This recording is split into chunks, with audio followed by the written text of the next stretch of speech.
Bonjour à toutes et tous. Merci d'être avec nous pour La Grande Hache, l'émission d'histoire du média qui inaugure aujourd'hui un nouveau format, l'histoire en débat, pour aborder des questions historiques qui ont d'importants effets contemporains, d'importants effets dans notre présent, sur l'actualité, avec des points de vue qui ne seront pas toujours nécessairement convergents. On pouvait difficilement trouver thème plus approprié pour ce premier numéro de l'histoire en débat, avec la question des mémoires coloniales, de la colonisation et de la décolonisation algérienne d'un côté, de la colonisation et de la décolonisation tout aussi sanglante du Cameroun. Vous le savez, ce sont des thèmes d'actualité et nous avons réuni pour en discuter un plateau avec d'abord Blik Bassi.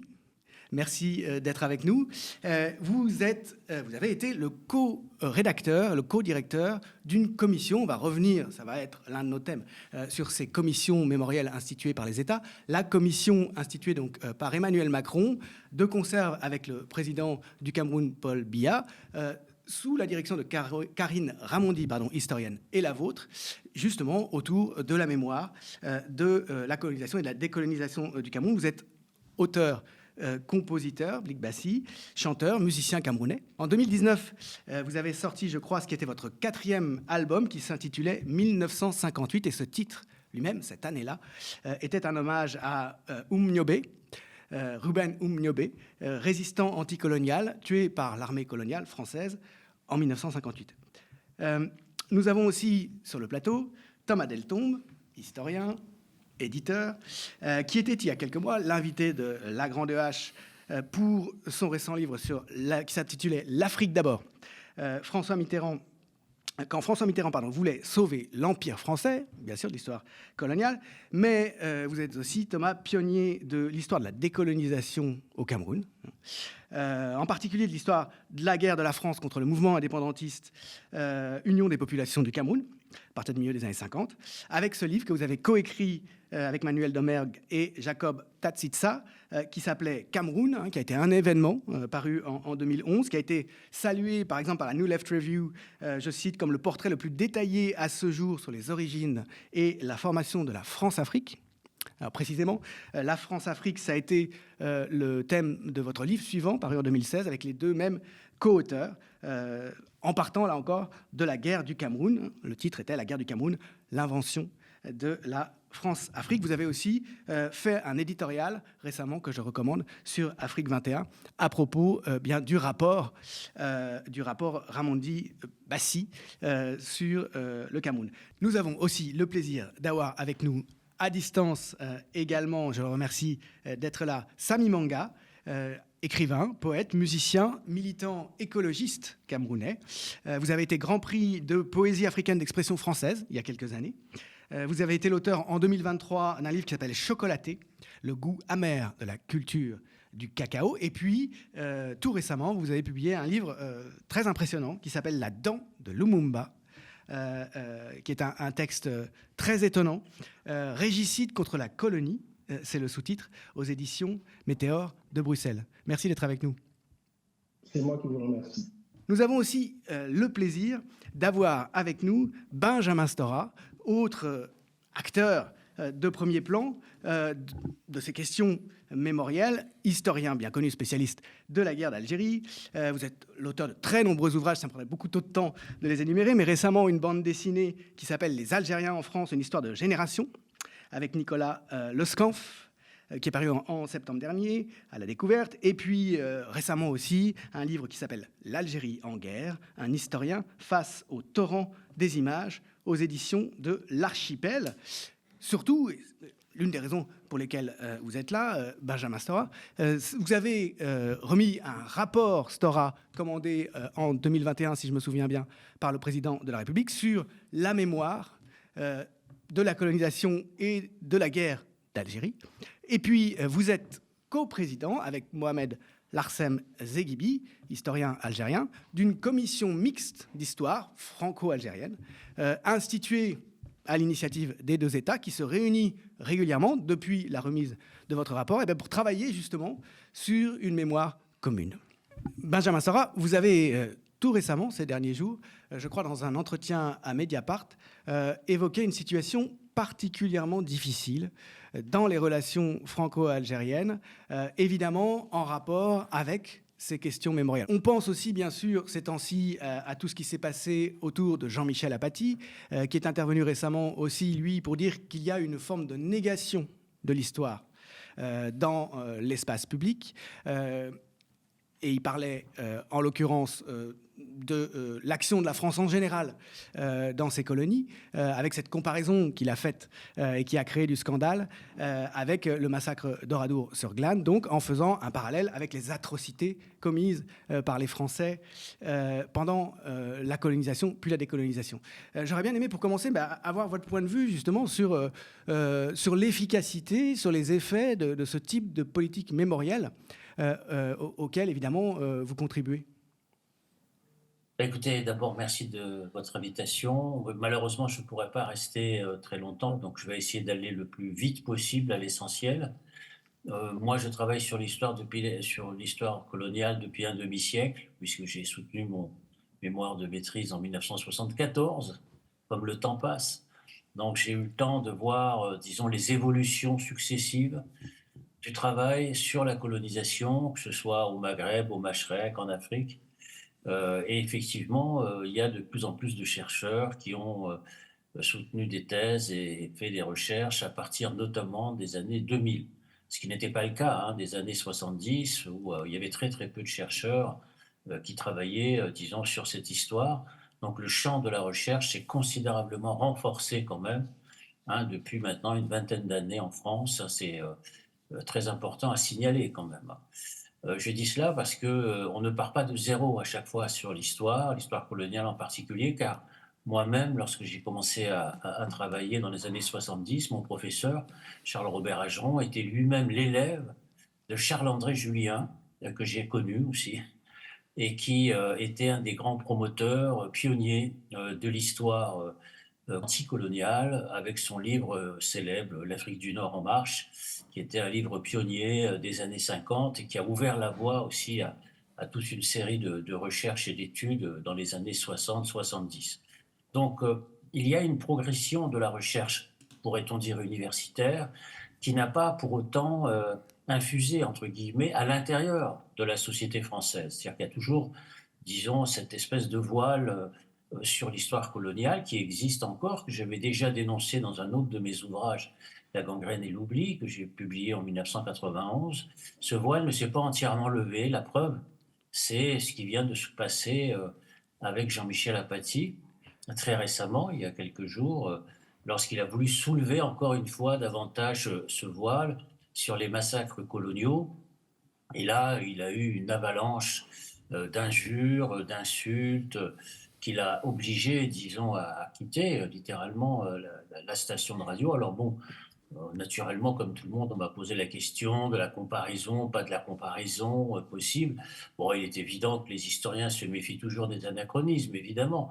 Mais enfin, la conquête de l'Algérie au XIXe siècle a été quand même une conquête très, très violente, d'extermination de populations et de massacres, qui préfigurait, qui créait les conditions quand même de ce qu'on va connaître quelques années après, au XXe siècle, notamment en Afrique ou en Namibie ou ailleurs, bien sûr, avec le nazisme.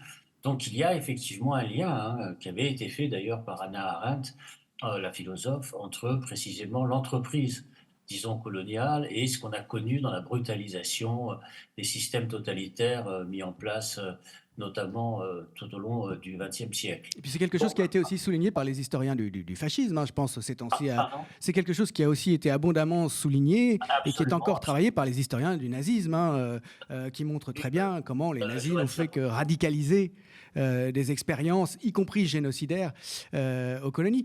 Si je peux me permettre d'aller même encore plus loin, eu égard à ce que vous disiez, il est quand même remarquable que l'ARCOM, qui est une institution d'État, a déclaré engager une enquête à propos des déclarations de Jean-Michel Apathy. Ce qui, évidemment, nous fait sourire, nous, historiens, puisqu'on se dit, c'est bien, ils vont s'instruire, ils vont découvrir ce que nul historien, en fait, digne de ce nom, quel que soit son bord politique, ne saurait nier.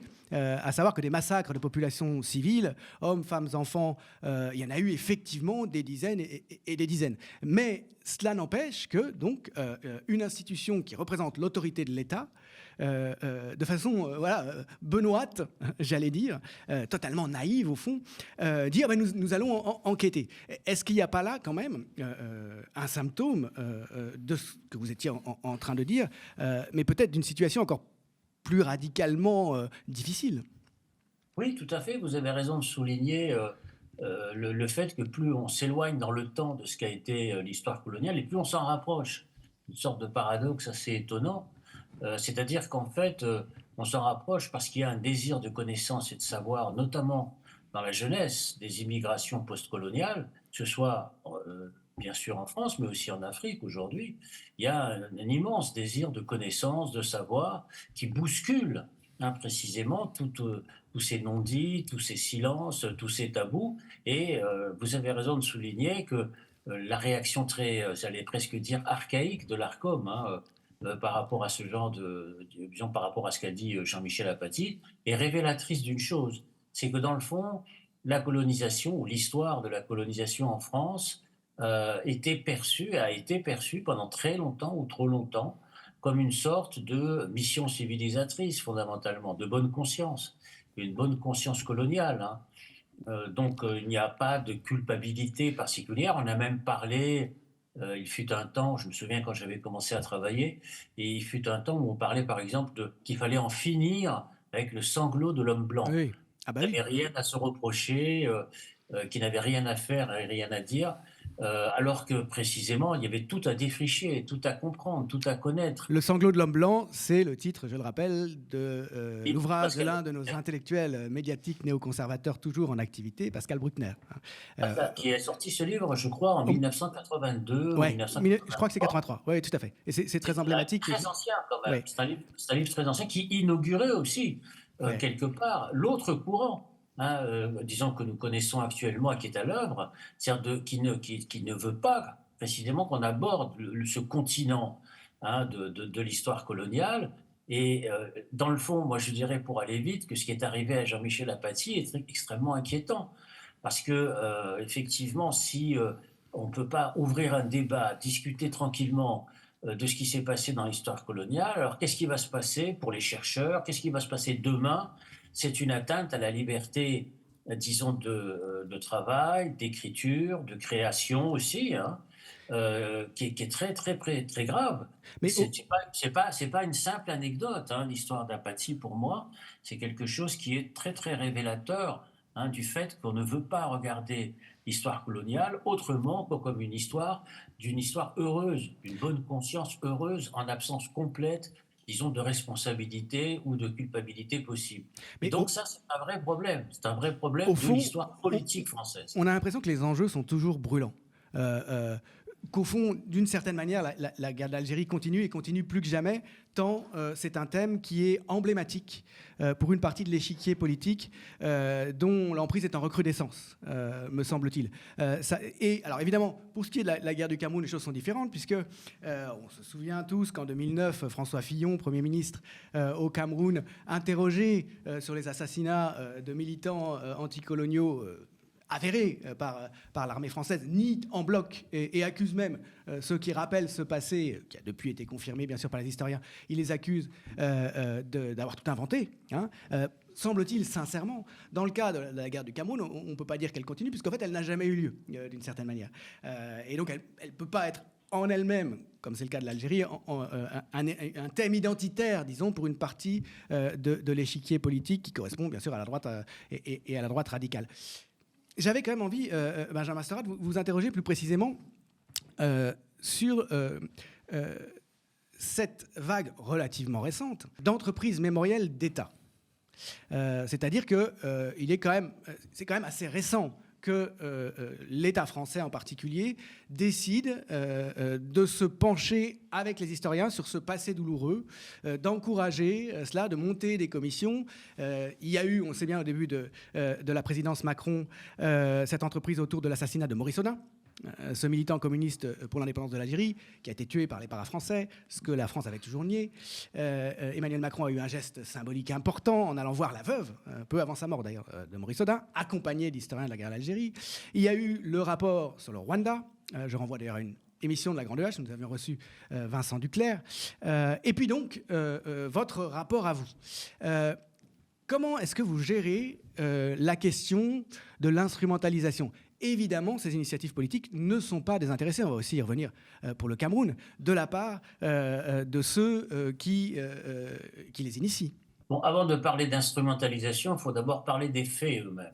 Ce qui m'intéresse, c'est que si les États se penchent sur le fait d'établir des faits, eh bien, je pense que c'est, pour ma part, positif. C'est-à-dire qu'il y a la volonté, disons, de faire des choses. La reconnaissance par l'État français de l'assassinat de Maurice Audin, de Ali Boumengel, de Larbi Ben Midi, qui était l'un des responsables, disons, les principaux responsables du FLN, les fondateurs du FLN, l'ouverture des archives, la reconnaissance du massacre du 17 octobre 61 et d'autres initiatives encore.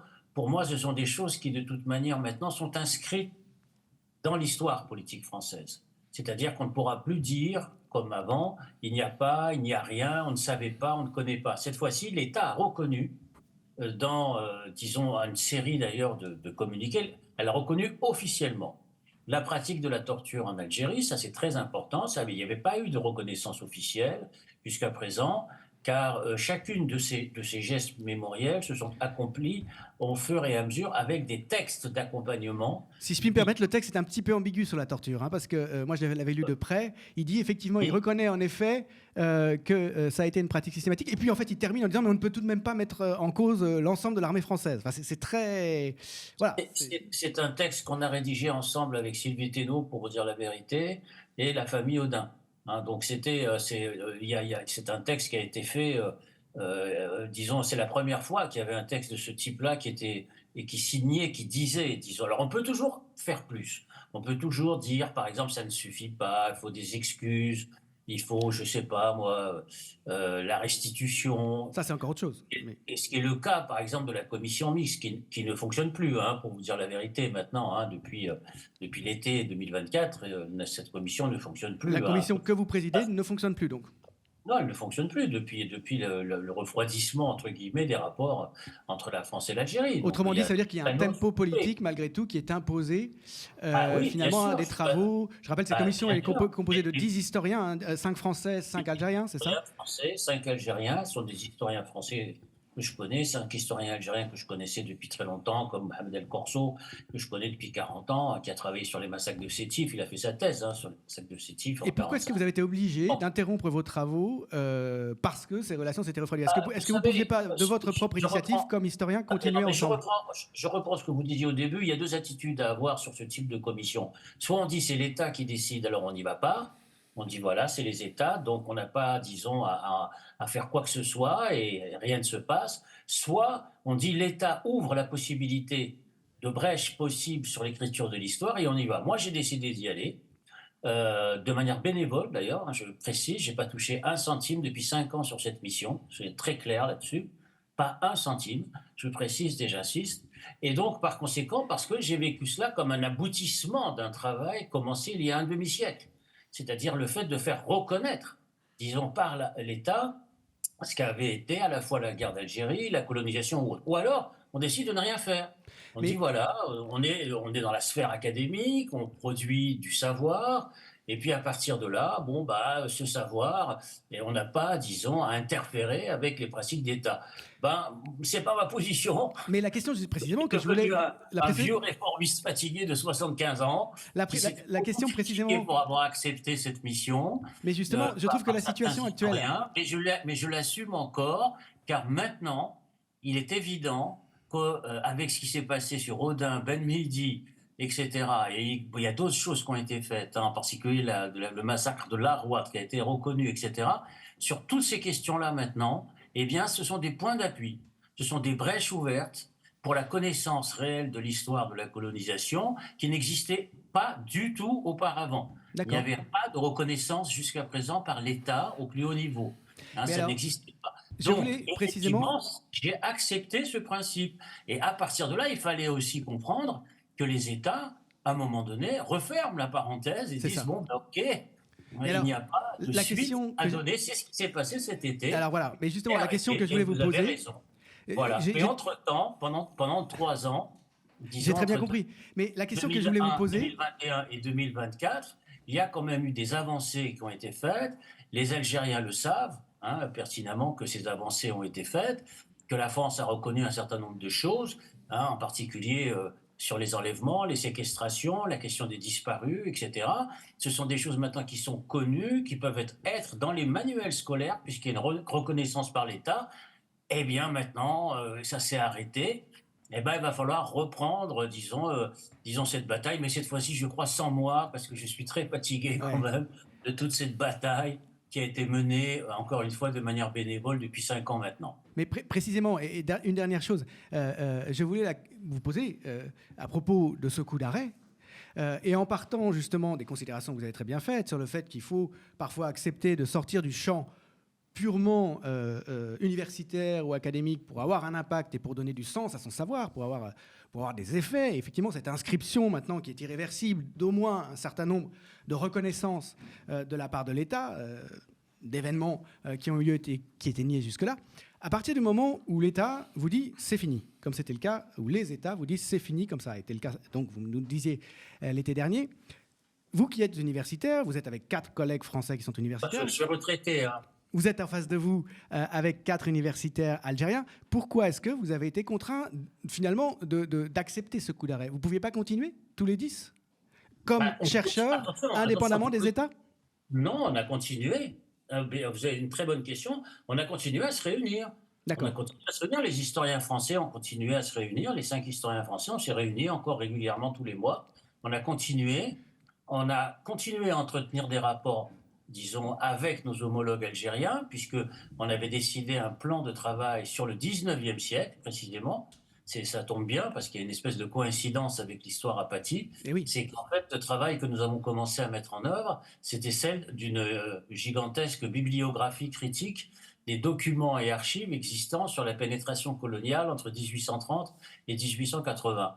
Et donc, on a continué à se réunir, mais les moyens matériels, disons, des États ont été suspendus parce qu'il y a effectivement un refroidissement politique entre l'État français et l'État algérien. Ce n'est pas un secret. La position française sur le Sahara occidental a été modifiée à l'été 2024. Et à partir de là, effectivement, les conditions de fonctionnement ne peuvent pas être les mêmes. C'est évident. Mais encore une fois, et je terminerai là-dessus, des pas en avant ont été accomplis qui permettront que d'autres chercheurs plus jeunes viendront plus tard s'appuyer, disons, sur ce qui a été fait, je l'espère, parce que, y compris les historiens algériens qui ont travaillé avec moi, ils ont aussi le même âge que moi, c'est ma génération.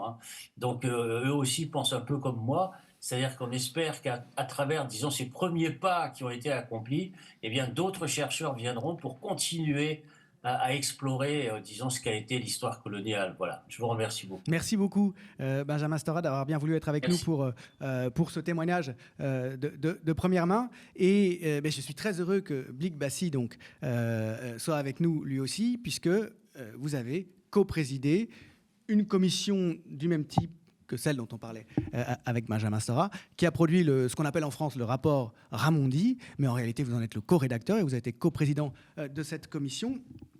C'était il y a quelques semaines, en janvier, que ce rapport a été remis à la fois au président Macron et au président camerounais, Paul Biya. Est-ce que vous pourriez tout simplement nous dire ce qui vous a porté à accepter de faire ce travail?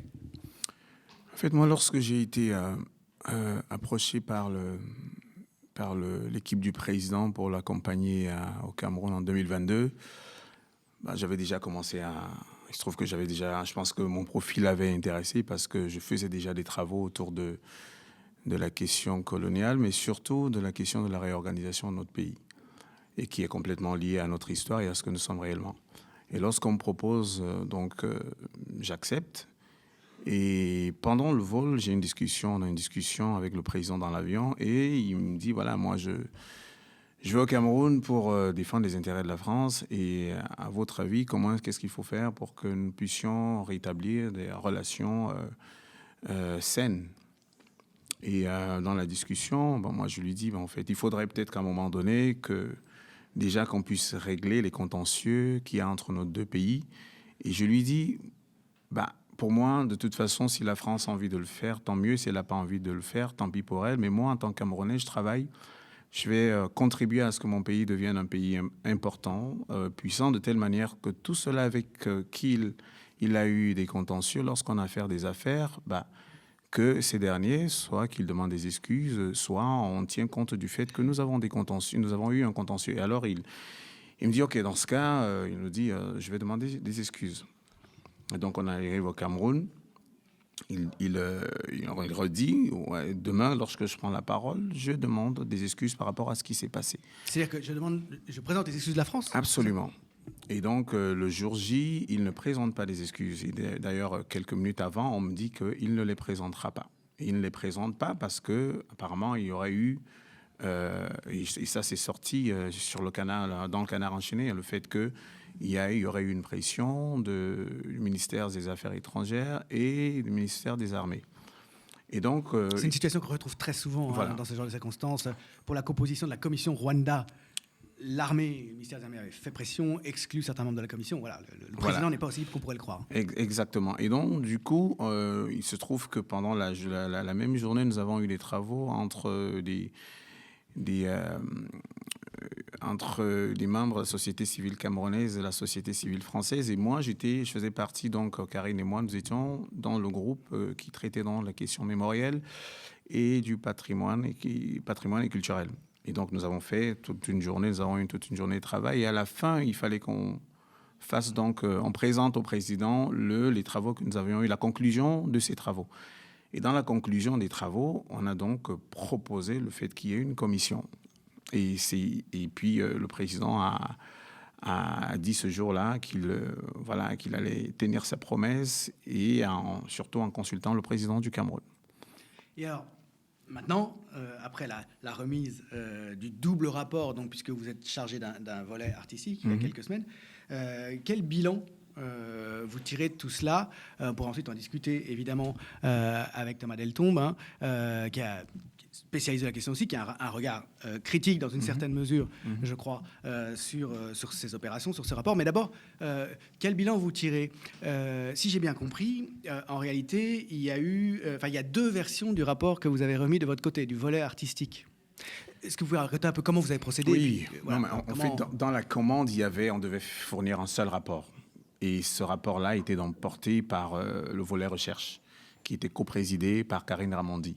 Et moi, de mon côté, je devais donc parcourir l'étendue du pays à la récolte donc des informations, interroger les corps, les espaces, et puis essayer de rapporter, remonter les informations qui allaient permettre de renforcer le travail fait par les chercheurs dans les archives. Et ce volet-là, je trouvais super intéressant, puisqu'en même temps, il permettait simplement de donner la parole officiellement aux gens qui ont connu des traumatismes incroyables. Oui. Et moi, les premiers jours d'ailleurs de ces descentes sur le terrain, j'arrivais pas à dormir parce que j'avais des vieilles personnes qui pleuraient encore et qui n'arrivaient toujours pas à parler à voix haute. Donc c'était quelque part un travail psychothérapeutique. Et d'ailleurs, avant la fin de la commission, il y a une bonne partie qui est décédée, puisque c'était des gens parfois qui étaient très âgés, d'autres qui étaient très malades. Et donc, le fait d'avoir fait ce travail, pour moi, était vraiment essentiel, puisqu'il nous a permis d'avoir aujourd'hui des archives, des gens qui ne sont plus là.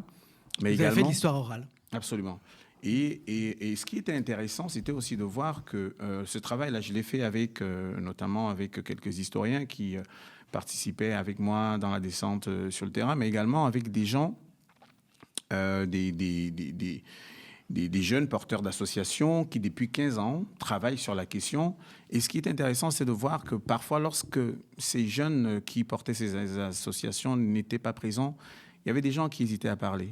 il ne parlait qu'en présence de ces visages-là qu'il connaissait déjà et qui étaient des jeunes gens qui allaient les voir régulièrement, qui entretenaient des relations presque de père-fils, et en fait qui mettaient ces gens-là en confiance, puisque beaucoup d'entre eux avaient encore très peur de parler parce qu'ils se disaient, je pense que ça provenait des traumatismes.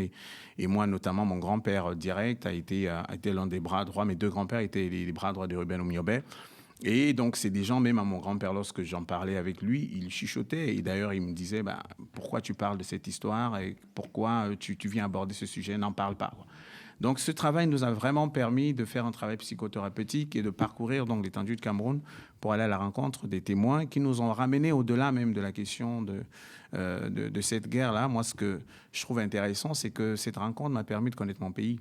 Parce que nous appelons Camerounais, je trouve qu'on est plus de faux Français que des Camerounais, puisque nous ne connaissons pas l'espace dans lequel nous vivons est truffé d'informations qui sont des informations, pour moi, qui sont clairement des informations matérielles et immatérielles copiées de la France. Et donc, moi, je suis né au Cameroun, j'ai grandi là-bas.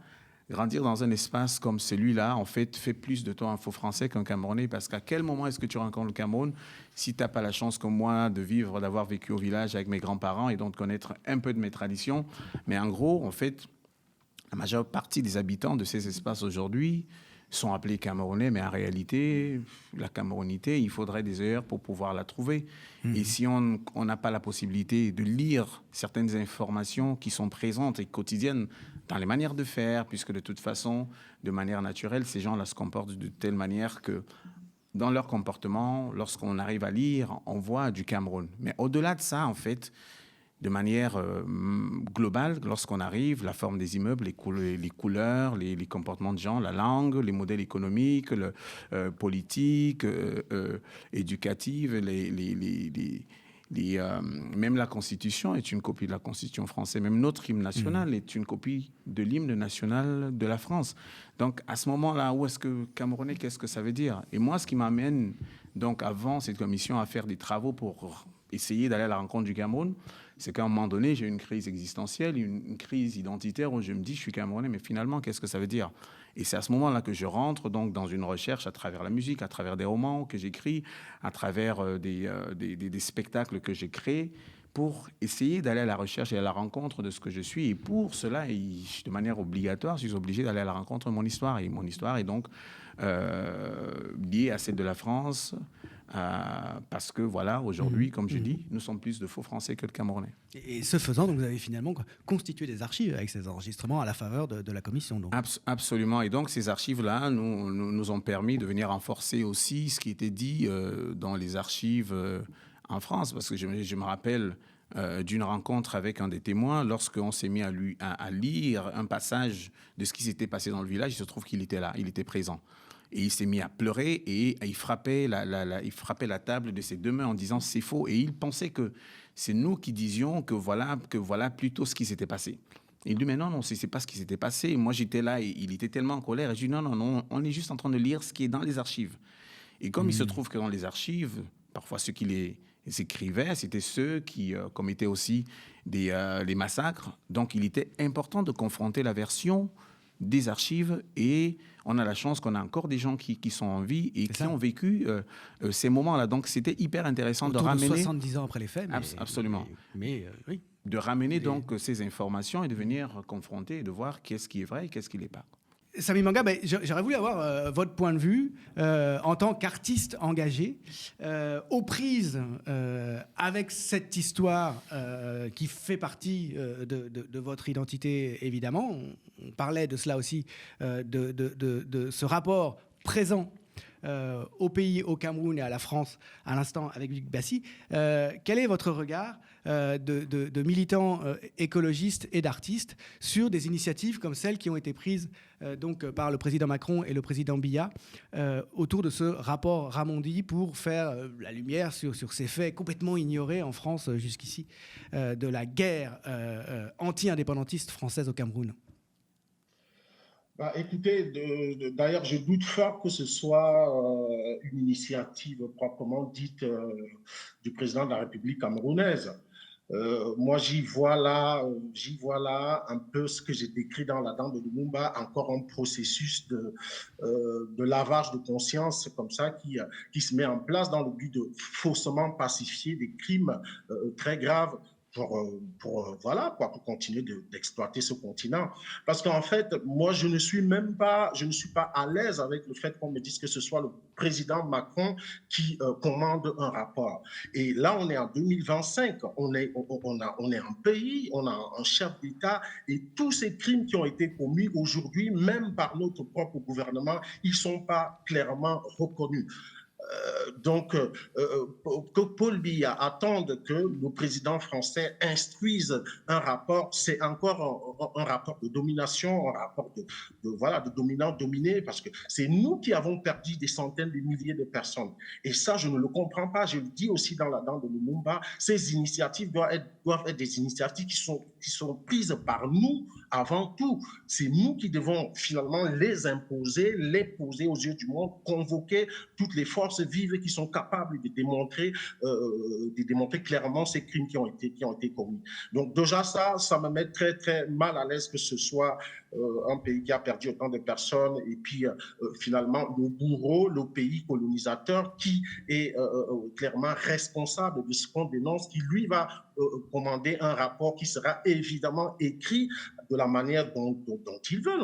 On parle de l'histoire de la chasse qui est racontée par le chasseur. On ne peut pas s'attendre à ce que ce soit clairement voilà, l'histoire originale du Cameroun qui soit proprement écrite sous l'instruction du président Macron. Il faut rappeler que bien des points de ces histoires coloniales n'ont en réalité émergé, les plus gênants en général, pour les institutions françaises en particulier, n'ont émergé que grâce au travail d'historiens non universitaires, dont la démarche était politique. En tout cas, peut-être pas moins politique au fond d'ailleurs que celle des universitaires, mais moins centriste, si j'ose dire, disons moins du côté des institutions. Je pense évidemment à Jean-Luc Einaudi. Tout à l'heure, Benjamin Stora parlait de la façon dont les événements, les crimes de la police française et parisienne en particulier en octobre 1961, qui a battu des dizaines de manifestants pacifiques algériens, sont aujourd'hui admis. S'ils le sont, c'est parce que pendant des décennies, un historien solitaire, pas du tout universitaire, Jean-Luc Einaudi, a enquêté tout seul, pour des raisons de militantisme.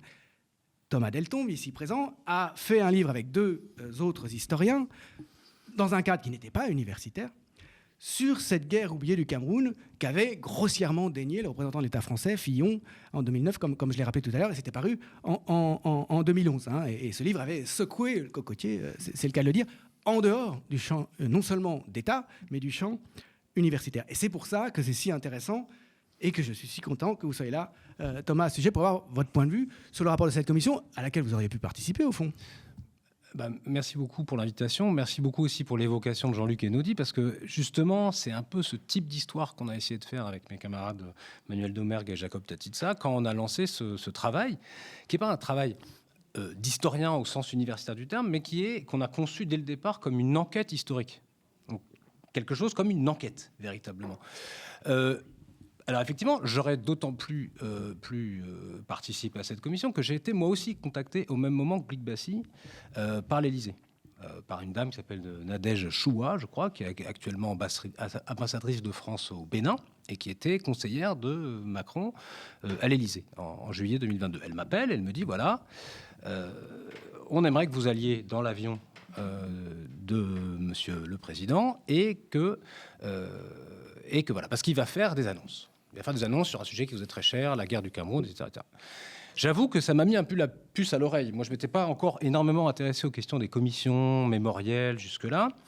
Mais en fait, j'ai compris dans mon échange avec cette personne que tout était déjà fixé à l'avance. Elle m'a expliqué. Le président va faire des annonces. Elle m'a même donné le nom de l'universitaire qui a préparé les réponses à l'interpellation qu'on devait lui faire. Elle m'a dit, vous allez interpeller le président et il va répondre. Mais ce n'était pas une réponse, en fait. C'était en réalité, on nous sollicitait pour mettre en scène une sollicitation de la société civile. J'avoue que quand j'ai raccroché, j'étais un peu embêté. Parce que, d'un certain point de vue, C'est évidemment un sujet qui me passionne. J'ai passé un temps énorme, des années de ma vie, à essayer justement de documenter. J'ai rencontré aussi énormément de témoins. On a passé des années dans les archives, en Suisse, au Cameroun, en France, en Hollande, etc., pour essayer de documenter cette guerre. Et tout d'un coup, le plus haut sommet de l'État nous sollicite pour participer à une forme de reconnaissance, effectivement, officielle. Mais une dizaine d'années après vos travaux, puisque c'était la fin des années 2000. Oui, mais alors là, début des années 2010. c'est un processus assez logique, Oui. celui que vous décriviez. Mmh. Mais en même temps, donc à la fois content. Et avec Blick, d'ailleurs, on avait signé une tribune quelques semaines. Nous, en fait, avec Manuel et Jacob, on a tout le temps initié des tribunes à chaque fois qu'un président ou un Premier ministre allait au Cameroun. À chaque fois, on faisait une tribune dans le monde ou ailleurs pour dire il faut absolument que l'État reconnaisse ça. Ce sont les deux co-auteurs de votre livre, premier livre qui s'appelle Cameroun, et puis le deuxième, La guerre du Cameroun. Sauf que ce qui nous gênait, et ce qui me gêne toujours, et c'est peut-être ça dont il faut discuter à mon avis, c'est l'encadrement étatique de ces travaux. C'est-à-dire qu'en réalité, il y a des travaux qui sont faits par des chercheurs, qu'ils soient universitaires ou indépendants, ou des journalistes, des militants, et que l'État, à un moment donné, se dit « je vais encadrer ce travail » et finalement le recycler dans ce que j'appelle, moi, des politiques, pas des politiques mémorielles, mais des politiques de memory washing. C'est exactement... En fait, cette idée de memory washing, elle m'est venue immédiatement quand, justement, j'ai été contacté par cette dame. Je me suis dit, en fait, ce qu'ils sont en train de faire, c'est exactement ce que fait une grande entreprise pétrolière, par exemple, qui va récupérer le travail indépendant de chercheurs, universitaires ou non, encore une fois, et qui va récupérer une forme de contestation citoyenne, des mobilisations politiques, pour les mettre en avant, pour se donner bonne conscience, et pour finalement exclure et encadrer complètement le travail historique. Et d'une certaine façon, le témoignage de Benjamin Stora illustre ça. Illustre la façon dont l'État encadre le travail, le recycle, utilise finalement des historiens comme des prêtres confesseurs, d'une certaine façon. Voilà. On va se confesser, on a fait quelques petites mauvaises actions, effectivement, il y a eu des crimes coloniaux, mais maintenant, passons le chemin, avançons pour aller dans la grande quête de réconciliation des mémoires, etc. C'est la thérapie par la parole, quoi, presque. Alors, et c'est surtout une instrumentalisation politique de l'histoire et des historiens. Et c'est ça qui me gêne énormément. Et effectivement, après cette sollicitation, à laquelle moi j'ai refusé, j'avais peut-être tort de refuser, c'est pas... Moi j'ai refusé parce que je me suis dit, en fait, je ne veux pas collaborer avec ce type d'entreprise. Et je me suis rendu compte qu'en fait, tout était encadré. Cette petite mise en scène médiatique, parce que ce que vous dites, c'est que vous avez discuté pendant toute la journée et ensuite vous avez demandé à Macron qu'il le reconnaisse. Mais en réalité, il avait déjà annoncé qu'il allait faire une commission mémorielle pendant la conférence de presse qu'il a donnée quelques heures avant de discuter avec vous. Donc là encore, on voyait que en fait, tout était déjà encadré. Ensuite, quand la commission a été montée, ce qu'il faut bien dire, c'est que Blick, comme Karine Raimondi, ont été nommés par l'Élysée. Ça me pose aussi un problème. Pourquoi l'Élysée choisit ses propres historiens ou artistes pour faire un travail? Ensuite de quoi l'intitulé même des commissions est fixé, la problématique scientifique est fixée par l'Élysée une nouvelle fois. Ça, c'est tout le travail en amont. Et ensuite, en aval, une fois que le travail est remis, on demande aux gens que l'Élysée elle-même a nommés de faire des recommandations. Et là-dedans, l'Élysée pioche ce qui l'intéresse comme recommandation. C'est ce qui s'est passé avec le rapport Stora. Dans le rapport Stora, Benjamin Stora, effectivement, faisait toute une série de recommandations. Donc, il en a parlé, un certain nombre de reconnaissances, de crimes, etc., etc. Mais en réalité, il y avait tout un catalogue de recommandations. Et l'Élysée a choisi, en fonction des circonstances, à des moments donnés. Par exemple, il a évoqué l'Arbi Ben-Midi. Il a fallu... Le rapport date de 2021. Il a un membre du FLN qui a été assassiné par l'armée française. Dont il parlait tout à l'heure. L'histoire officielle jusqu'ici disait qu'il s'était suicidé. Énorme mensonge officiel, évidemment. Et dans un communiqué, je crois le 1er novembre dernier, 2024, l'Élysée a dit non, en réalité, il ne s'est pas suicidé. Ce que tout le monde savait, c'est les militaires sous le commandement, des militaires français sous le commandement du général Ossarès qui l'ont assassiné. Mais il n'y a pas une seule fois, comme l'a bien souligné l'historien Fabrice Rissepouti, pas une seule fois une reconnaissance de la responsabilité de l'État français.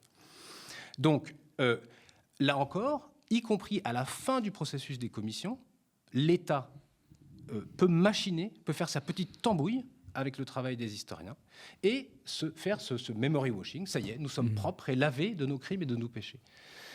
Bon, pour moi, ça ressemble vraiment à une entreprise de pétrolière qui fait de la publicité sur ses éoliennes et ses panneaux solaires, mais qui en fait exploite l'énergie fossile à gogo et continue à faire exactement la même chose qu'avant. Je crois que vous citez dans votre éditorial d'Afrique 21 que je recommande, l'historien Noureddin Amara qui parle d'opération de pacification de la mémoire, ce qui prend un sens particulièrement savoureux quand on sait que la guerre d'Algérie était présentée comme une série d'opérations de pacification.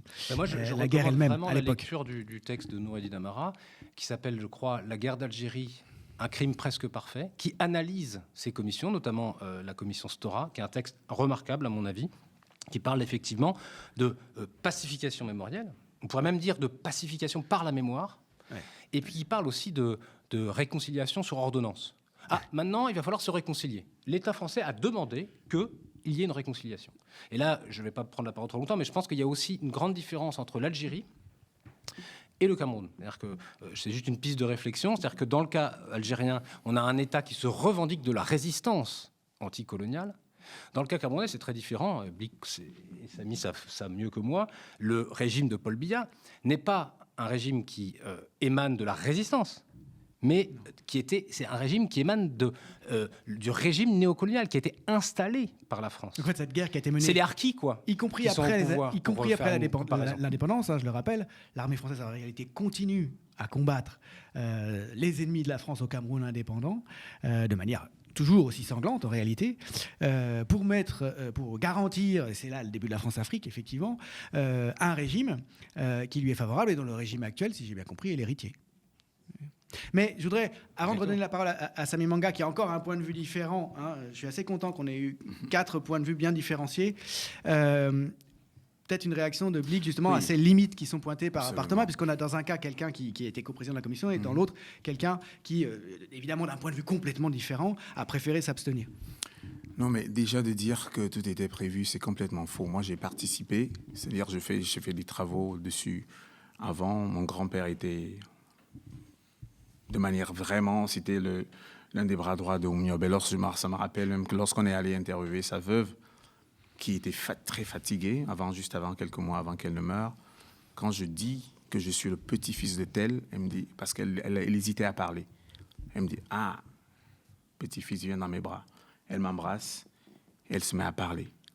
Donc, je ne peux pas jouer avec ça. Je n'ai pas attendu la commission. Toute ma vie, ça fait 30 ans bientôt que je fais de la musique. Et tout ce que je fais dans ma musique, c'est comment est-ce que je me reconnecte avec ce que je suis. Tous les travaux que j'ai faits, que ce soit dans la peinture, dans les fêtes des arts visuels, que ce soit dans le cinéma, que ce soit dans la musique, que ce soit dans les livres, tout ce que je fais, c'est pour contribuer à essayer de faire ce continent, de finalement un jour vivre ce qu'il est. Et je n'attends pas une commission pour pouvoir...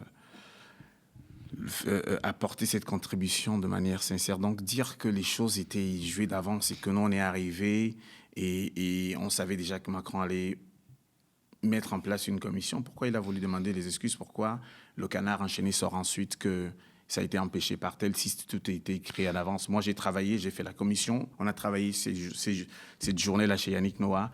On était tous là et d'ailleurs, au fur et à mesure, ce qu'on écrivait, on ne savait pas jusqu'à la fin. Donc, ça ne pouvait pas être... écrit par avance. Je ne mets pas du tout en cause la sincérité de votre démarche. Mais ce que je veux dire, c'est que Karine... ce soit impossible. C'est impossible que, puisqu'il a voulu faire des excuses, il a dit, j'étais avec Achille Mbembe, il a dit, je fais les excuses tout à l'heure. Mais il ne l'a pas fait. Oui, parce qu'il a eu cette résistance qui est arrivée. Et moi, je trouve même que c'est mieux que la commission soit arrivée, parce que s'il y avait juste... Vous savez, moi, je dis toujours que lorsqu'on demande à quelqu'un de faire des excuses, c'est comme quelqu'un qui marche exprès sur ton pied et qui dit « Ah, excuse-toi », il dit « Ok, je m'excuse alors ». Ce ne sont pas des vraies excuses. Donc moi, c'est pour ça que j'ai dit « Je ne demande pas à un pays de s'excuser ». Oui, on peut se demander si c'est bien ça le problème. Absolument. On peut se demander si c'est bien ça le problème. Absolument. Et donc, le fait qu'il y ait une commission a permis, moi, en tant que Camerounais, j'essaie de regarder, parce que dans toute action, on peut toujours trouver un peu de quelques petites choses positives. Le fait que pour la première fois, on ait parlé à ces vieux qui sont ensuite morts, pour moi, c'est énorme. C'est énorme. Quand on n'a pas vécu ça, on ne peut pas savoir. On pense que, ouais, c'est beaucoup plus complexe qu'on ne pense, en fait, que de dire que, ouais, mais tel pays, etc. On vit dans un monde capitaliste où chacun se bat pour ses intérêts. On peut se dire que la France a décidé de faire la commission pour ses enfants. On a des Camerounais qui sont français. On peut décider, par exemple, de regarder sur notre perspective et de dire que la France décide de mettre en place cette commission parce qu'elle a des ressortissants qui sont d'origine camerounaise, qui sont des Français qui sont nés ici, mais qui sont camerounais et qui aimeraient connaître leur histoire. On peut dire que la France décide d'accompagner ses ressortissants et qu'elle s'en fiche du Cameroun. Et que juste parce qu'elle voudrait que ces ressortissants, qui sont d'origine française, d'origine camerounaise, mais français d'origine camerounaise, elle aimerait contribuer à leur émancipation. Et pour cela, il faudrait peut-être que ces jeunes-là connaissent leur histoire. Ça, c'est une perspective qu'on peut voir et de dire qu'elle ne le fait pas pour le Cameroun.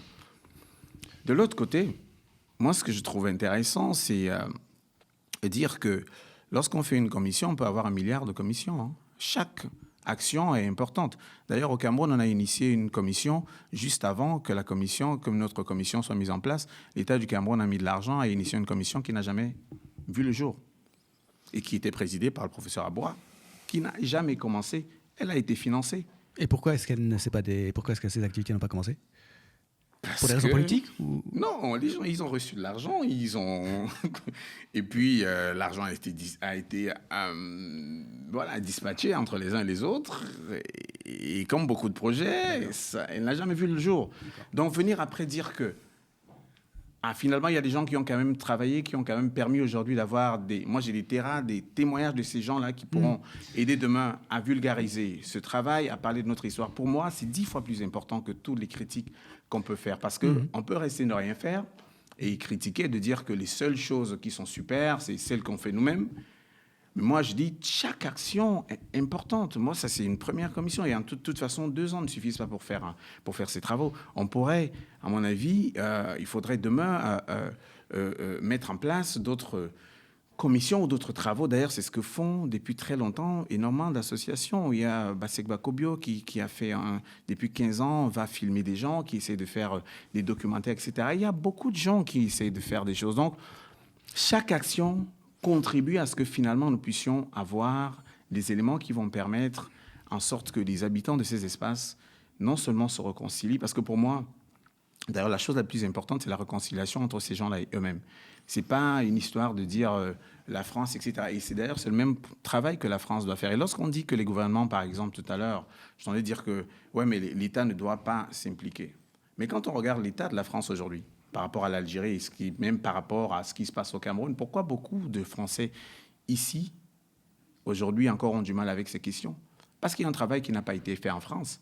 Et pour que ce travail-là se fasse en France, il faudrait que la France, que l'État français, parce qu'il y a des dynamiques éparses qui viennent des uns des autres, qui travaillent, qui écrivent un livre ici, qui fait ça, machin, mais c'est différent du fait que l'État décide de faire un travail qui va permettre en sorte que tous les Français soient au courant de ce qui s'est passé dans ces pays, de telle manière que lorsqu'on parle de l'Algérie et qu'on ne voit pas ce qui arrive aujourd'hui. Mais il n'y a pas de consensus parmi les Français. Mais pour cela, c'est l'État qui doit décider. C'est l'État qui doit décider que ça doit être enseigné à l'école.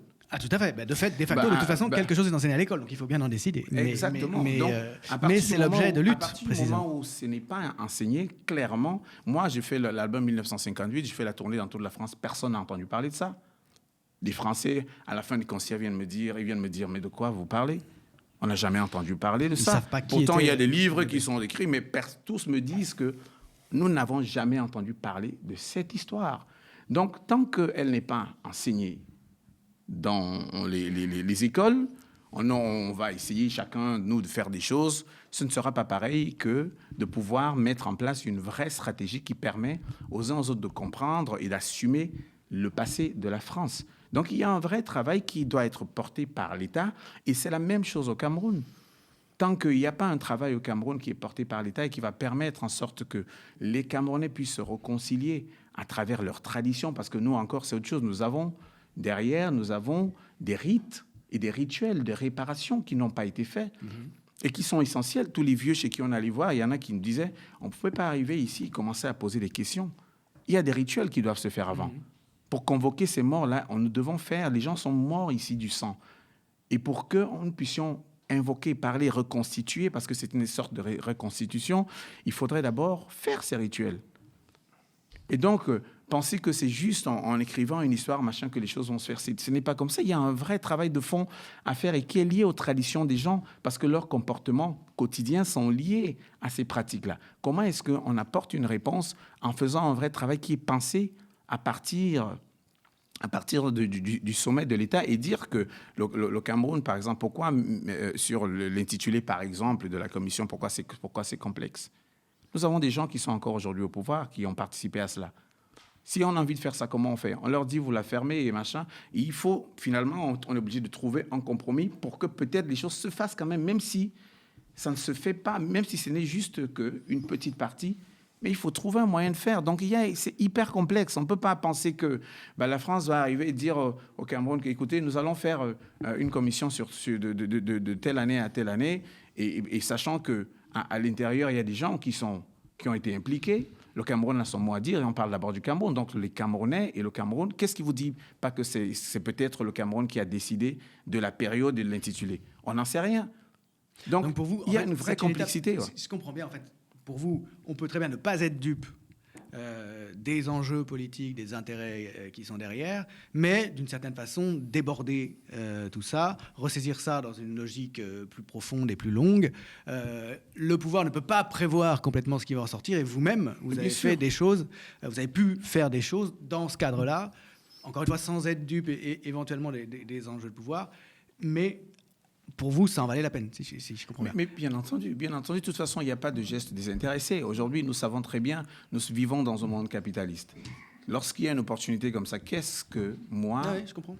Comment est-ce que j'arrive à tirer mon épingle du jeu? Mon épingle du jeu, c'est de participer à ce que l'histoire de mon pays, on puisse la compter au nôtre. Comme je l'ai dit tout à l'heure, il y a une commission qui a été mise en place au Cameroun qui n'a jamais existé, qui n'a jamais commencé. Qui n'a pas commencé. Qui a été financée, les gens ont reçu de l'argent. Ça n'existe toujours pas.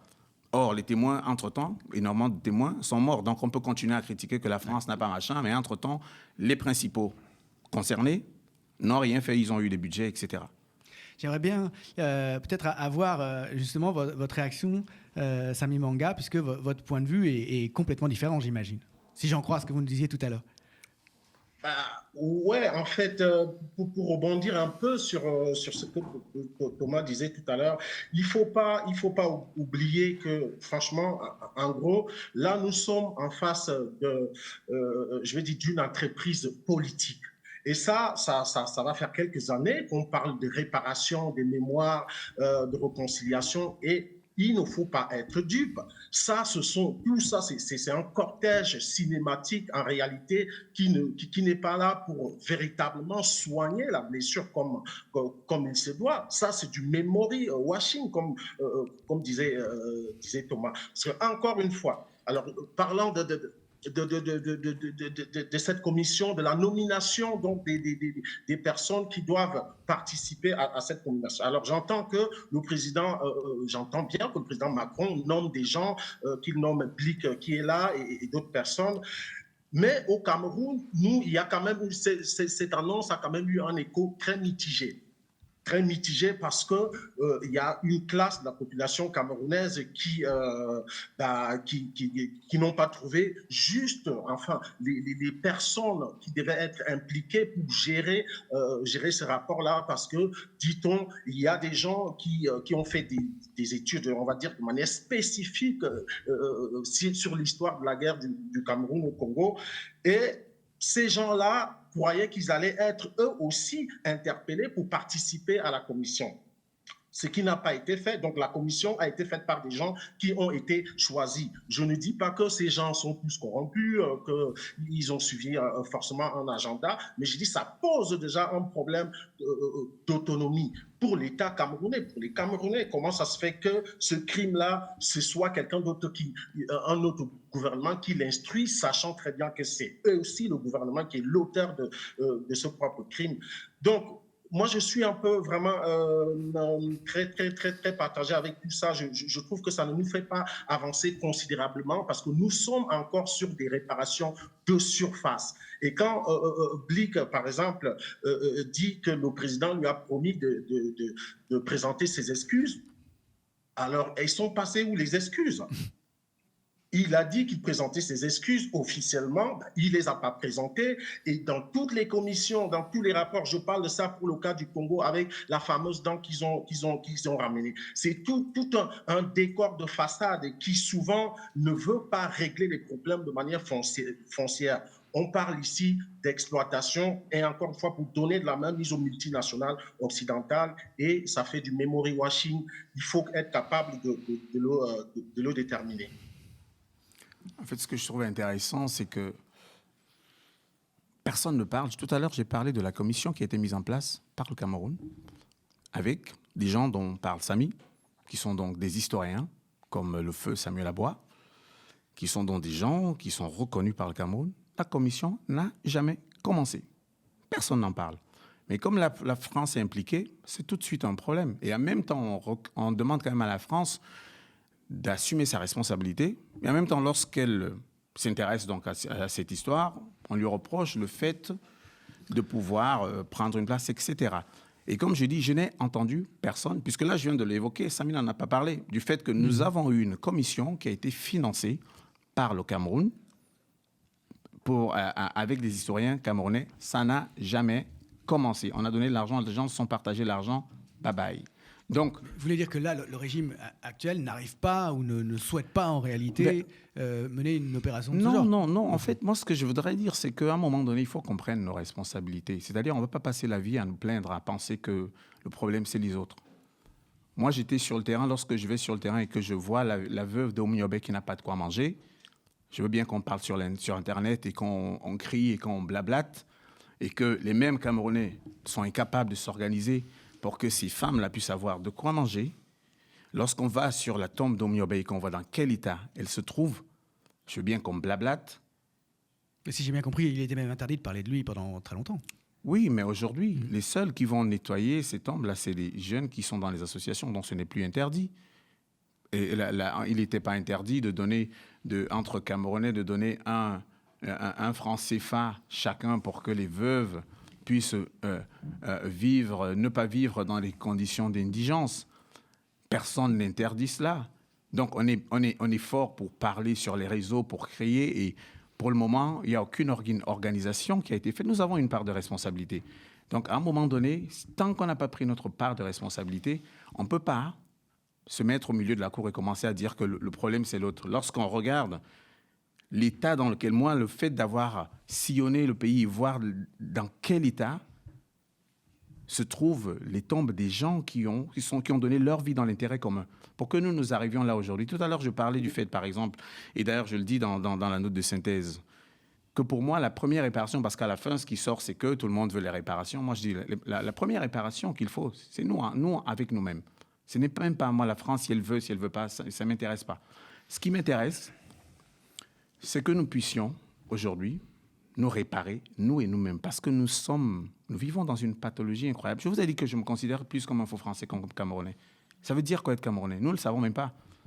Il n'y a pas eu d'histoire, c'est-à-dire une nation se construit avec un vrai narratif et qui fait en sorte, qui donne le sentiment d'appartenance. Dans ce qu'on regarde aujourd'hui à l'approche des élections, il y a un tribalisme fou. Ce tribalisme provient d'où? Provient tout simplement du fait que nous n'avons pas de récit commun. Mm-hmm. Et que l'histoire que j'ai appris au Cameroun, c'est que mes ancêtres étaient les Gaulois. Oui. Donc, à un moment donné, tant que nous ne prenons pas notre avenir en main et que nous continuons à penser, à dire que le problème, c'est les autres qui veulent l'instrumentaliser, mais oui, nous vivons dans un monde capitaliste. Quel est l'intérêt de la France de faire en sorte que le Cameroun se porte bien? Dans un monde où le plus fort bouffe le plus faible. Les États-Unis sont en train de le démontrer aujourd'hui. Comment est-ce que nous, on se répare? Comment est-ce qu'on se prépare à ça? Soit on décide de sortir de ce monde capitaliste où c'est le plus fort qui gagne, soit à un moment donné, on commence par se construire et prendre nos responsabilités et oublier le fait que la France, le fait que la France s'implique pas, ça ne m'intéresse pas. Ce qui m'intéresse, c'est comment moi, en tant que Camerounais, c'est quand même on s'organise. Par elle. En l'occurrence, c'est passé par elle et c'est elle qui a fourni cette occasion. Oui, c'est-à-dire, je profite de chaque opportunité pour m'organiser. OK. Donc, si, à un moment donné, je ne prends pas mes responsabilités en main et je continue à me plaindre en pensant que oui, les autres, et là, je reparle encore de la commission qui a été mise en place, qui n'a jamais commencé. Personne n'en a parlé au Cameroun. Oui. Parce qu'on est habitué à cela. On se dit, c'est normal qu'on prenne l'argent et qu'on ne réalise pas ce que nous devons réaliser. Et on continue à dire que le problème, c'est les autres. Non, nous avons une responsabilité. Il faut qu'on prenne notre responsabilité en main et qu'on se mette à construire notre pays. Et comme je disais tout à l'heure, c'est que la première des choses aujourd'hui qui va faire que ces espaces se tiennent debout, c'est la réparation entre nous et nous-mêmes. Et cette réparation-là voudrait que nous partions dans les villages, dans tous ces lieux-là, faire les rites. Parce que vous voyez le Cameroun, pourquoi j'ai appelé cette saison les funérailles de la mémoire? Parce que les funérailles sont essentielles dans ces espaces. Tous les week-ends, les gens vont dans les villages pour faire leurs funérailles. Nous sommes arrivés dans des espaces où nous n'avons pas une seule journée de commémoration, même de l'esclavage. Ici, en France, il y en a une. Aux États-Unis, il y en a une. En Angleterre, il y en a une. Les principaux concernés n'en ont jamais fait une. Et nous sommes là, nous continuons à nous plaindre en disant que ouais, le problème, c'est les autres. Donc, à un moment donné, si on décide de rester la proie, nous serons la proie pour toujours. Si nous voulons sortir de ce rôle-là de proie et que nous voulons à un moment donné devenir des espaces puissants, libres, parce que pour être libre, il faut être puissant. Aujourd'hui, les États-Unis, lorsqu'ils décident de ne plus financer l'OMS, au Cameroun, il y a des gens qui meurent. Comment est-ce qu'on s'en émancipe et qu'on devienne des États puissants et qui n'ont pas à attendre qu'un malade au Cameroun soit soigné par l'humeur d'un président américain? Donc, à un moment donné, si on ne prend pas nos responsabilités, on va continuer à penser que le problème, c'est les autres, sans jamais voir le fait que nous-mêmes, nous avons des responsabilités. Et ça, le nombre de choses, moi, en tant que Camerounais, que je vis lorsque je suis au Cameroun, et où je me rends compte que ça part tout simplement du fait que nous avons des espaces non organisés et qu'il est important de les organiser et de commencer à vraiment nous soigner, parce que il y a eu énormément de déstabilisation et on a besoin de cela. Je comprends, je vois bien effectivement la démarche et la façon dont vous avez pu saisir cette occasion, au fond. Thomas, et puis peut-être ensuite, pour terminer, parce qu'il ne faut pas quand même que ce soit trop long, je donnerai la parole pour finir à Samy Manga, éventuellement pour des mots de conclusion.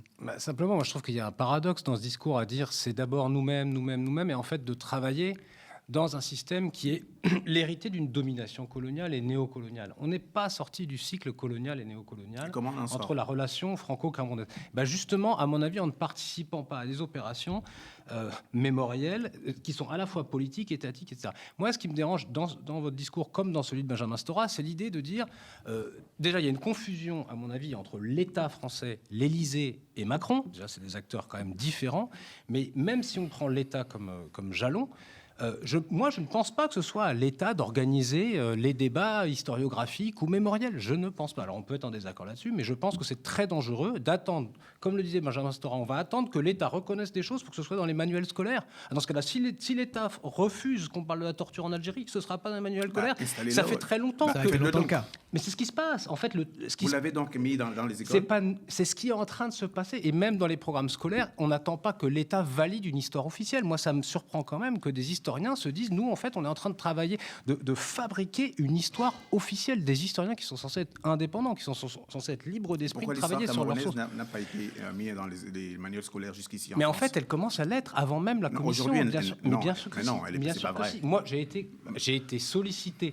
J'ai été sollicité par des gens qui ont fait des manuels scolaires il y a 3 ou 4 ans, déjà même plus. Je pourrais vous donner les références exactes. Tous les Camerounais de la diaspora ici te disent que cette histoire, ils n'ont jamais entendu parler. Ils sont à l'école ici. Sauf qu'en réalité, les gens qui fabriquent les manuels scolaires ont déjà sollicité des historiens qui travaillent là-dessus. Donc pourquoi c'est toujours pas présent? Oui, mais de toute façon, même si l'État dit quelque chose, en fait, même si c'est le cas, en fait, il y a déjà un problème de principe à se dire on va attendre que l'État accepte de mettre un tampon sur l'histoire officielle. Ça pose d'énormes problèmes. Par exemple, on parlait tout à l'heure de la commission Duclerc. La commission Duclerc...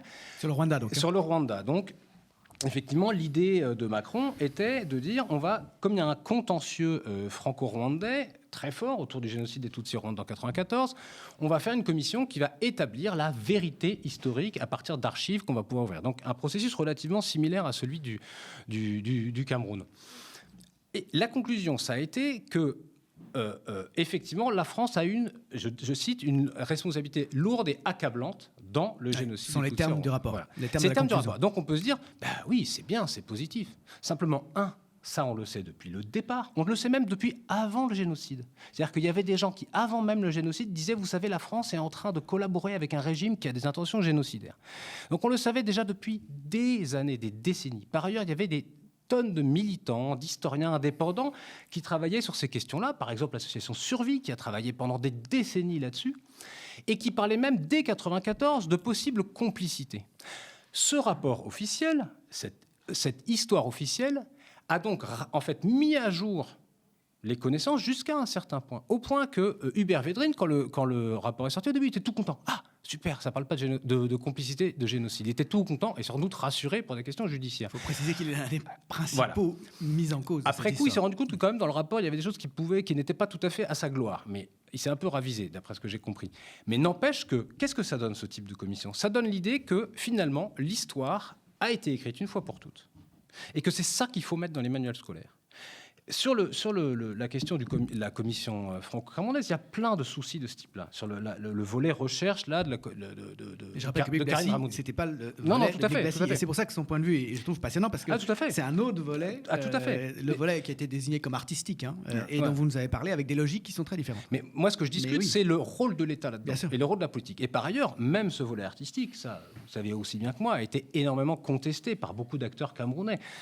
Gaston Kellman disait, Gaston Kellman disait, est-ce qu'on fait des commissions artistiques pour parler d'Auschwitz ? On va pas, ça paraît déjà assez bizarre pour des gens qui ont été victimes, mais finalement. C'est normal, parce que c'est des gens qui sont dans une pathologie. C'est-à-dire, chez nous, ce qui compte, le culturel, aujourd'hui, en fait, c'est des gens qui dénoncent le fait que la France ait décidé de faire cette commission, mais en même temps, c'est les mêmes gens qui n'apprécient que les gens qui ont été scolarisés à l'occidental. C'est possible. Or, dans nos villages, ce qui compte quand je vais rencontrer des vieux, là, ils s'en foutent que tu sois historien 10e dan. Ce qui compte, c'est que... ce qui compte pour eux, c'est le griot, c'est celui qu'ils connaissent. Ça n'a rien à voir. Sauf que ce qui se passe donc, à un moment donné, avec les rapports me prendre Kellman comme un exemple. C'est intéressant comme remarque. Kellman, c'est quelqu'un que je connais très très bien et qui s'est mis à s'intéresser à cette histoire-là après la commission. Avant la commission, je vous mets au défi de me montrer une seule production de Kellman sur cette histoire avant la commission. Moi, je ne vais pas défendre voilà, Kellman donc, ici, mais en tout cas... À un moment donné, pour les gens, c'est juste des opportunistes. C'est des opportunistes qui pensent qu'il y a eu de l'argent et que, pour leur carrière, etc., ça aurait été intéressant. Chacun se bat pour ses intérêts. Moi, les travaux que je fais sur la question n'ont pas attendu la commission. Mais justement, le problème de cette commission, donc ça, c'est le rapport que vous avez fait, qui s'appelle effectivement Les funérailles d'un mémoire. Ouais. Donc c'est l'intitulé du rapport de la commission. Du rapport de la commission. Le volet artistique de la commission. Ouais, en fait, c'est pas un rapport, c'est les propositions pour la suite à la remise. Parce que moi, mon rôle était aussi de proposer, à la suite de la remise de la commission, de proposer une suite de vulgarisation. Okay. Ça, c'est le projet de vulgarisation du rapport. Quand on lit ce document de très près, on s'aperçoit que ça reflète complètement les intentions de la France. En fait, déjà, ça commence par une image de Macron et Biya qui se serrent la main. Déjà, symboliquement, c'est intéressant. En fait, c'est les deux acteurs de la répression qui se serrent la main pour dire maintenant, on va faire une réconciliation. Mais où sont les victimes, déjà, dans cette image ? Ensuite, nous avons une citation d'Emmanuel Macron. On cherche désespérément la citation de Paul Biya parce que, comme le disait effectivement Samy Manga, Paul Biya n'a été qu'un figurant dans cette affaire. Quand, à la conférence de presse de 2022, Emmanuel Macron annonce cette commission, Paul Biya reste mutique. Ça, c'est la deuxième chose. Et par ailleurs, je termine simplement là-dessus. Je termine là-dessus. Ensuite de quoi ? Vous parlez de réconciliation de nous et nous-mêmes. Très bien, je suis d'accord avec ça. J'ai aucun mot à dire là-dessus. Simplement, j'ai fait une étude de sémantique de ce rapport. En réalité, ça parle effectivement constamment de réconciliation. Simplement, ça parle de réconciliation entre la France et le Cameroun. Et pourquoi la France ? Et ça, c'est quelque chose qui avait été souligné par Sylvie Thénault sur la question des commissions mémorielles franco-algériennes. Il y a une obsession du pouvoir français pour la réconciliation franco-africaine. Mais ce n'est pas du tout un hasard. Comme il y a énormément de contestations de l'impérialisme français en Afrique, ce qu'on appelle le sentiment anti-français, la France a absolument besoin de se réconcilier. Elle veut se réconcilier avec des gens qui la contestent. Puis la concurrence des Russes, des Chinois, etc. Ça rejoint toute la thématique de l'amour. Vous vous souvenez sans doute de cette couverture de Jeune Afrique en 2020 avec Emmanuel Macron qui disait « Entre la France et l'Afrique, ce doit être une histoire d'amour ». Bah oui, alors voilà, on s'est un peu fâché pendant la décolonisation, mais on va se réconcilier maintenant. On va surtout essayer d'avoir des Africains très conciliants, qui vont donc se réconcilier avec nous-mêmes. Là, pour le coup, les Français. J'ai fait une étude, juste terminer, et après je vous laisse la parole. Je fais une étude sémantique de ce rapport, et je regarde les mots qui sont utilisés. Histoire partagée, réconciliation, récit partagé, apparaît une vingtaine de fois. co-construction, co-réalisation, faut que ce soit tout. Les Français et les Camerounais, il faut tout le temps qu'ils soient collés l'un aux autres. C'est incroyable. Collaboration, fluidifier les relations, co-construction équilibrée, nouveaux échanges. Il n'y a que ça. Mémoire collective, etc. Dialogue, etc. Par contre, j'ai cherché le mot justice, pas une seule fois. Le mot réparation, pas une seule fois. Et là, ça pose, je pense, quand même problème. C'est-à-dire qu'en fait, ce rapport, et le mot réparation, c'est-à-dire quelle réparation, par exemple? Ben justement, c'est la question qui devrait être posée en réalité. C'est nous voulons la justice et des réparations. Et qu'est-ce qu'on a en fait? On a une sorte de discours sur la réconciliation franco-camerounaise, sans qu'on sache très bien s'il s'agit de réconcilier Paul Biya avec Emmanuel Macron ou réellement... et même, en fait, si vous voulez une réconciliation entre nous et nous-mêmes. Ce qu'il faut, c'est un moment aussi une séparation. Justement, tout ce discours de l'amour franco-camerounais, c'est une vieille antienne, en fait. C'est tout. Ça fait des décennies que les Français, les pouvoirs français ne cessent de dire « j'adore l'Afrique ». Et ça a été pointé justement par Noureddin Amara, dont on parlait tout à l'heure. Il dit, en fait, nous, on ne veut pas de cette réconciliation. En tant qu'Algérien, il dit, nous ne voulons pas de cette réconciliation imposée. Et comme le disait Sani Manga, c'est à nous, anciens colonisés, de décider si on veut se réconcilier avec l'oppresseur, l'exploiteur, le dominateur, etc. Donc, je comprends tout à fait votre discours. Hein. Il n'y a pas de souci. En tant que personne, vous parlez souvent de vous-même. En tant qu'individu, je le comprends parfaitement. Et les expériences que vous relatez sont à la fois passionnante et touchante, il n'y a aucun problème. Mon problème, il est plus d'ordre politique. Pourquoi on accepterait de cautionner ce type d'entreprise? Parce qu'on nous parle de réconciliation des âmes, quand même, dans ce document. Mais sauf que le document, il se termine par des bilans comptables. On a le budget prévisionnel, 5 200 000, et puis ensuite, on nous dit que toutes ces initiatives de coiffure mémorielle, de jeux vidéo, etc., pourquoi pas? Mais du coup, à la fin, la dernière page, c'est retombées attendues. Par exemple, impact économique, toutes ces entreprises mémorielles, tout ce memory washing va finalement dynamiser l'économie locale des sites partenaires tout en offrant des opportunités médiatiques et de sponsoring. J'imagine que ça en France, ça n'existe pas. J'imagine c'est un truc français. Non, je veux dire qu'en France, le fait que des lieux de mémoire qu'on puisse payer pour aller les visiter, j'imagine que ça n'existe pas. Non, mais moi, je demande juste, est-ce que ça existe ou pas? Ça existe sans doute. Ah, d'accord, ok. Donc, au Cameroun, non. Non, ce que je veux dire, c'est que là, on est en train de découvrir une guerre soi-disant inconnue en disant il y a eu des massacres, et puis directement, il faut le recycler dans une logique néolibérale. Vous savez, quand on va au Sénégal et qu'on va visiter les endroits où les esclaves partaient, on paye. Vous savez? Ça ramène les artistes, ça ramène les touristes, ça fait en sorte que ça permet de nourrir ces espaces et les entretenir, etc. Les gens payent pour ça, mais j'imagine que pour vous, en France, oui. Au Cameroun, non, mais c'est pas possible. Mais puisque vous êtes en train de critiquer... Je pense qu'il y a une décence minimale quand on dit qu'on est en train de faire découvrir des massacres, etc., de dire ne vous inquiétez pas, il y aura des opportunités médiatiques et du sponsoring. Ça pose un petit souci, je trouve. Oui, mais en fait, peut-être... Il y a une logique bureaucratique aussi. Mais bien sûr, mais peut-être ce qui vous pose aussi le problème, c'est que là, nous puissions parler de manière franche, c'est-à-dire de dire que le fait de travailler sur les sites, ça permettra aux gens de les visiter. Et ces sites-là vont permettre en sorte que ces lieux-là puissent devenir des lieux qui vont, parce qu'ils sont entretenus, parce qu'ils permettent aux gens qui participent à les entretenir de pouvoir les financer, ces gens-là. Je ne comprends pas que cela vous dérange. Je ne comprends pas. En fait, à la fin, ce que vous avez omis de dire lorsqu'on parle de réparation, moi, je vous le redis encore, c'est que la réparation, la première, c'est nous et nous-mêmes. Et c'est clairement dit là-dedans que la première des réparations, c'est que tant que nous n'avons pas réglé nos problèmes avec nous-mêmes, et d'ailleurs la France devrait faire la même chose, en miroir à ce qu'il doit faire au Cameroun, tant que la France ne se répare pas entre elle et elle-même, on aura toujours ce qui se passe comme ce qui se passe avec l'Algérie aujourd'hui. Parce que la France n'a pas fait ce travail de réparation entre elle et elle-même. C'est la raison pour laquelle, aujourd'hui, si on fait un sondage dans ce pays, vous avez plus de la moitié de la population qui sera pour que